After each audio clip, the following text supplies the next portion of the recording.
네, 목사님, 저 구원받은 이후에 어떻게 신앙생활을 해야 합니까? 저 뭐 수련도 가서 그래서 막 은혜 받고 했지만 집에 와서 한 2주 정도 지나면 다시 원래대로 돌아가고 그 내 신앙생활은 내가 어떻게 해야 되는지 이거에 대해서 사실 제대로 제가 배워본 적이 없습니다. 이렇게 이제 질문하는 사람들이 있어요. 그래서 우리 신앙생활은 이제 어떻게 해야 되느냐? 예수님 믿고 나서 그것은 크게 네 가지입니다. 하나는 우리가 하나님의 음성을 자꾸 들어야 돼. 말씀을 봐야 되고, 그 다음에 기도 생활을 해야 되고, 그리고 믿는 자와 함께 자라가야 돼요. 그리고 네 번째는 하나님께서 이 땅에 사는 날 동안 우리에게 각자에게 사명을 주셨는데, 그거를 감당하는 이 네 가지가 아주 중요한 것입니다. 이거에 대해서 좀 잠깐 설명드리면, 첫 번째, 음식을 먹어야 사는 것처럼 개인적으로도 양식을 먹어야 됩니다. 그리고 자라가는 거예요. 우리 베드로전서 2장 2절에 있는 것처럼 갓난아이 같이 순전한 것 신령한 젖을 사모해서 그래서 이제 구원에 이르도록 자라가야 되는 것입니다.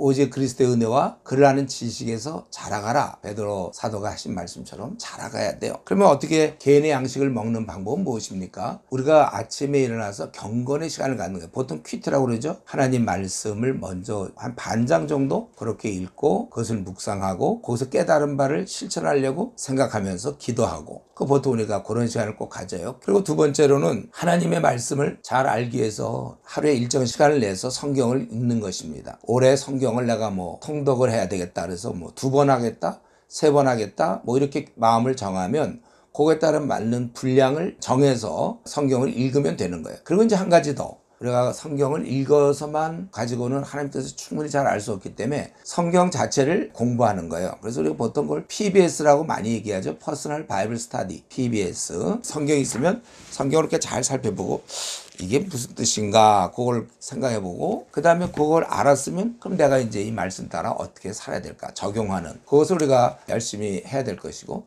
그럼 성경이 66권이 되는데 이걸 다 어떻게 합니까? 어떤 순서대로 성경을 연구하고 또 공부하면 좋을까요? 이 질문도 제가 많이 받는 질문이에요. 저는 이렇게 제안하고 싶은데 일단 신약을 좀 먼저 하면 좋겠어요. 신약은 정리됐고 구약의 사건들에 대한 해석도 많이 있기 때문에 신약을 먼저 하는데 신약 중에서도 먼저 복음서 중에 한 권. 그러려면은 제일 짧은 거 우선 합시다. 마가복음을 하고 그 다음에 사도행전을 공부하시고 그리고 로마서, 성경에서 아주 중요한 로마서 그리고 고린도전서 고린도전서는 그 당시 많이 타락한 시대에 교회가 경건해야 되는 거룩해야 된 그런 문제를 다루고 있으니까 고린도전서 그리고 갈라디아서, 에베소서, 빌립보서 이런 책들을 우리가 꼭 봐야 되겠고 데살로니가 전서 그리고 디모데 전서 후서, 야고보서, 베드로 전서 후서, 요한계시록 대충 이렇게 따지면 한 14권 정도가 돼요. 그리고 이제 구약에서 창세기, 출애굽기, 여호수아, 사사기 그리고 사무엘상, 사무엘하, 열왕기상, 열왕기하 한 8권 정도 일단 공부하고 그 다음에 이제 선지서도 이렇게 공부할 수가 있으면 좋겠고 그리고 제가 요한계시록 얘기 안 했나? 요한계시록 해야 돼요. 특별히 요즘 신천지 이단도 있고 모든 이단은 다 요한계시록에서 나오니까 우리가 요한계시록 같은 걸 해야 됩니다.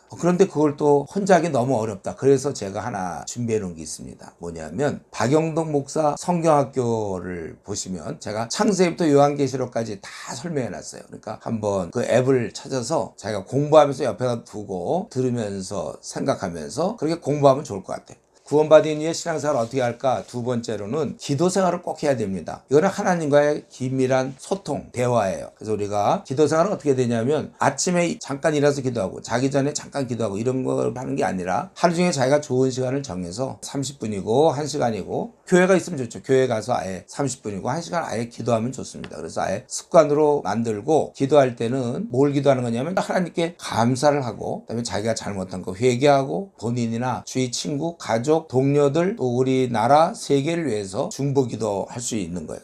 지금 뭐뭐 얘기했냐면 말씀하고 기도 얘기했죠. 세 번째로는 공동체 안에서 그 성도 안의 교제가 중요합니다. 우리는 혼자 잘 못 커요. 함께 커야 된단 말이죠. 내가 가출해서 혼자 크는 거와 집에서 크는 게 다른 것처럼 우리는 좋은 공동체, 교회 이런 데서 함께 크는 거예요.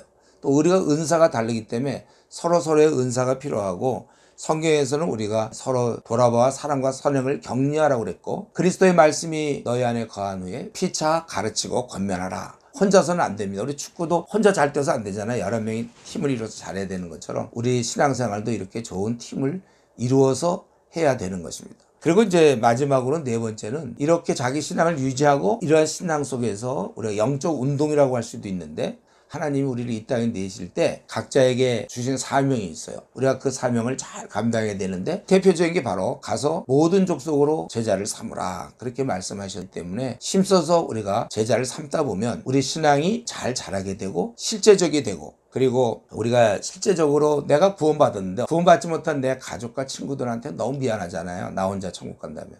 우리가 그들에게도 이 귀한 복음을 전해주는 것. 이건 영적 운동이라고 볼 수 있는데 이러한 전도나 또 선교를 하면 할수록 우리의 신앙생활은 아주 견고해지고 강해지는 것입니다.